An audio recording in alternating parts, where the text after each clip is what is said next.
time. We're still producing our show, you're still finding ways to watch it, and Fridays are still awesome. So at least this pandemic hasn't changed everything.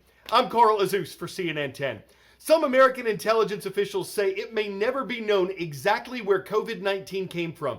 Scientists originally believed it started spreading from a seafood and animal market in Wuhan, China, but we told you last week how researchers didn't all agree with that explanation. And now, U.S. government investigators say they're looking at several theories for how the virus got into people and started spreading, including the possibility that it came from a Chinese research laboratory in Wuhan. American intelligence officials are examining whether some kind of accident led to COVID-19 getting out of the lab and into the public. They say they don't think it was developed as a biological weapon. They also say it's too early to draw any conclusions, and the Chinese government has denied that lab research led to the coronavirus pandemic. But the search for answers continues as the disease continues to spread. U.S. President Donald Trump says America is past the peak on new coronavirus cases, so he's looking at ways to reopen certain parts of the country. But some health experts say more testing is still needed before that should happen. And the governor of New York, the state with the most cases, says businesses and schools there will stay shut down until at least May 15th. We know that for you students watching our show, this is not how you pictured the school year panning out, especially you graduating seniors. So here's a look at some of the challenges that American teenagers are facing and how they're overcoming them. As a freshman, they kind of tell you like, oh, everything's going to build up to senior year, and kind of everything is like going down the drain now. Me and my team are really motivated and determined to go win the championship next year. I would be very bummed out if I happened to miss my senior season. My mental health has affected so much of my senior year, and then for coronavirus to take the remainder of that is definitely something that has been hard. She loves me, and to my amazement, I got accepted to the University of the Arts in Philadelphia, which I was really excited to be going to. But now I don't know where I'm gonna go.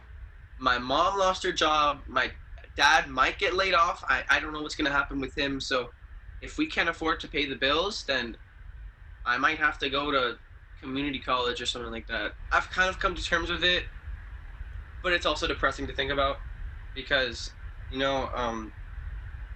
it shouldn't have been this way. I'm practicing, but not with my team. I'll go to the park by myself or with my dad, my brothers. I do a little workout with cone drills and ladder. I just miss being with my teammate and bonding with them. It's me doing my chemistry homework for my bed, where I've been doing everything else as well recently. I never really considered being able to go to school every day and being able to go to the store when I needed to without being worried. It's every kid's dream to be able to have that prom, the perfect prom, and to be able to walk at graduation with all his tassels. I missed out a lot of what I think the dream high school experience was, but I don't think that was robbing me of my high school experience. I think that was my high school experience, and I think that's what I was supposed to experience. I feel like I'll cherish more moments with friends, family. Definitely change what I think about life and how I think. I'm trying to stay on the positive side. Here and now, this is only a fraction of my life. I'm gonna be going so far and beyond into the stuff that I'm gonna do in my life. I think it's just important that we acknowledge how disappointing this is, because it's a loss to everybody for different reasons. And while it's disappointing, we also have to use it as something to help us move forward. 10-second trivia. Which of these layers of the Earth's atmosphere is the highest? Thermosphere, troposphere, mesosphere, or stratosphere? Of these options, no layer is higher than the thermosphere, where the temperature gets hotter the higher you go. The stratosphere extends from about 6 to 30 miles over our heads, and that's where a company called Worldview wants to take people in a capsule attached to a balloon if they can afford it. Here's what the Worldview would look like if and when these trips get off the ground. I think it would be a tremendous shame to live my entire life on a planet I've never really seen. I think that sort of changes how you view life and really gives you a better appreciation. We're working to make space as accessible as a commercial airline flight. We have people from all around the world who bought tickets to fly in the Worldview capsule. Our tickets right now are $75,000 a seat. The oldest person is in their 80s. Air Force balloonist Captain Joseph Kittinger Jr. is laced into an elaborate pressure suit in preparation for a daring ascent into the stratosphere. The idea for balloons in manned space goes all the way back to Kittinger in the 50s.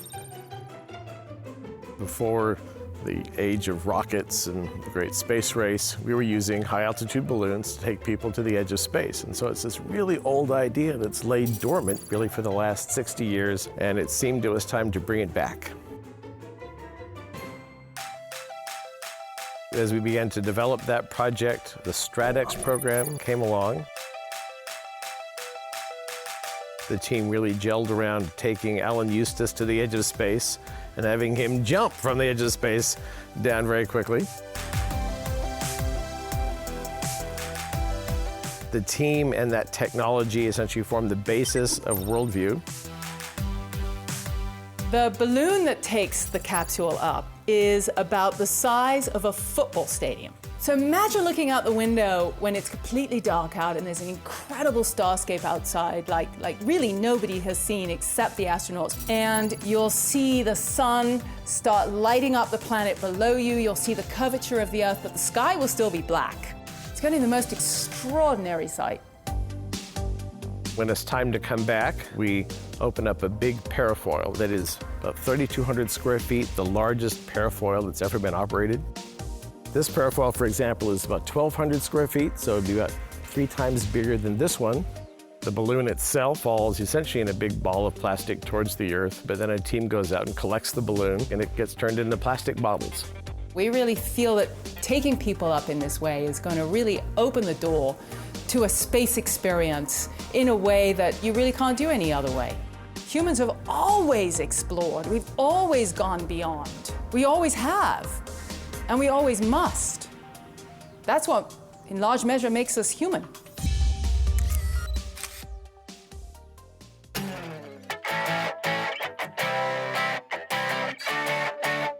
How much wood would a woodchuck chuck if a woodchuck would? None if he had pizza. A woman in Philadelphia says she noticed her dogs were looking intently out the glass door, and on the other side, looking right back at them, was this merry munchin' marmot, as the groundhog gorged himself on a stray piece of pie.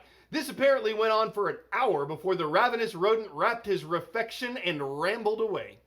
Who would chuck the chance to capture a varmint like a marmot, carving out the time to groundhog every pizza pie he could? It's a cheesy slice of life that would leave even the crustiest rodent hungry for Groundhog Day. Rochester Beacon Academy is a beacon of education in Rochester, Minnesota. We hope you and everyone watching worldwide has a wonderful weekend. I'm Carl Azus for CNN.